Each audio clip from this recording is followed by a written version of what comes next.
जिस महाभारत को आप जानते हैं उसकी आधी कहानी आज तक छुपाई गई। द्रौपदी के अलावा भी पांडवों की कई पत्नियां थीं और उनसे जन्मे थे ऐसे योद्धा जिनके नाम तक 99% लोग नहीं जानते।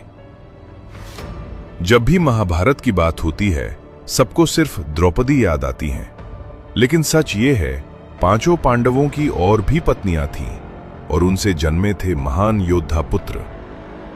धर्मराज युधिष्ठिर ने विवाह किया था देविका से और उनके पुत्र थे यौधेय, एक वीर और धर्मप्रिय योद्धा।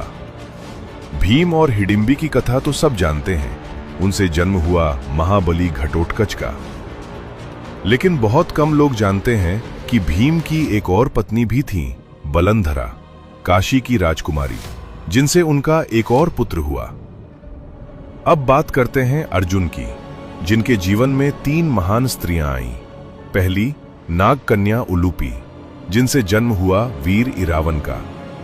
दूसरी चित्रांगदा, मणिपुर की राजकुमारी, उनके पुत्र थे बब्रुवाहन, जो आगे चलकर एक महान योद्धा बने।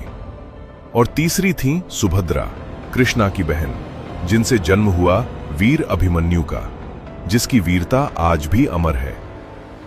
नकुल ने विवाह किया था करेनुमति से और उनके पुत्र थे निर्मित्र।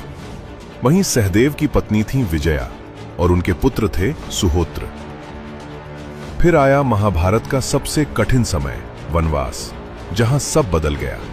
लेकिन उन सब में सिर्फ द्रौपदी ही थीं जो हर कदम पर पांडवों के साथ खड़ी रहीं।